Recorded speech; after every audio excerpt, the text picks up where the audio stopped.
I'd like to spend a few minutes and talk about something called the toolbar.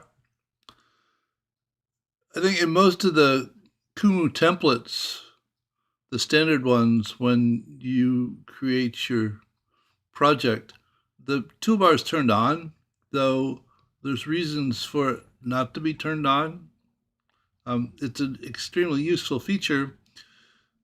What happens is this stuff that popped, all these text that shows up when you do the mouse overs, is all created with something called popovers, which was another feature they added, which I really liked.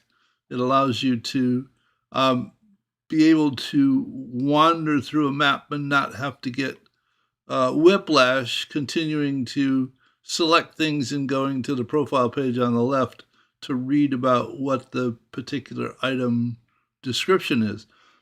Though popovers don't work if you're in sketch mode. So if I go to sketch mode, notice that the popovers don't show up. Well, they also don't show up with the toolbar. And what the toolbar is it's a quick way of doing most of the things you want to do to elements, connections, and loops when you create them. Now, normally the toolbar is turned on and it's embedded in whatever the template is. You don't get to see the detail of the templates that Kumu has created, but it's here within the controls section. Here it says toolbar equals false. If I go up here and go to my edit view, notice it imports my default view and says toolbar equal true to turn the toolbar on. So now when I mouse over something, this little toolbar pops up. But notice that the descriptions, the popovers, no longer work because they would actually get in the way of each other. But what it does is it gives you a way of clicking on the pencil and it says, okay, you can change the text or you can set the types for it. And that works for elements, connections, and loops.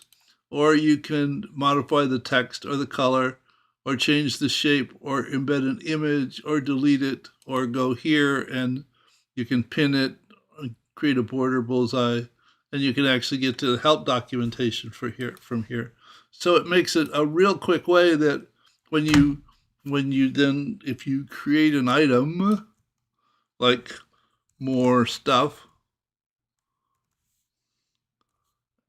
you can then go ahead and mouse over it and say, okay, I really want this to be a constant, and then I want this to be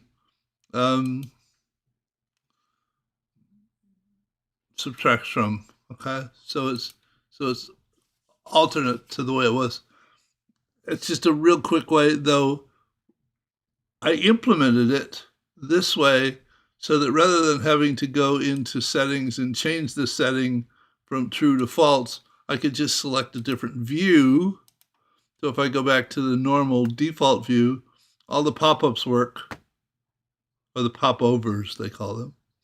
They all work, and the pencil's not there, or the toolbar. And if I'm creating a model or working on editing one, I come up here and select the default edit, and I can then go ahead and use the pencil to do the modifications on the pieces that I'm creating. So that's what the toolbar is all about in conjunction with popovers. And if you want to look at the settings here in default, if you scroll down through all of this stuff, here's where the popovers are implemented. This says that for any type of element, connection, or loop, you want the label and the description, but for a connection, you really want the label, description, and the approximate delay. But if it doesn't have a label, you just want the description and the approximate delay. So the nice thing about Kumu is there isn't anything that's actually hidden. All of the stuff that's done behind the scenes is actually visible, and you can get to it and look at it. So I'll see you in another video soon. Bye.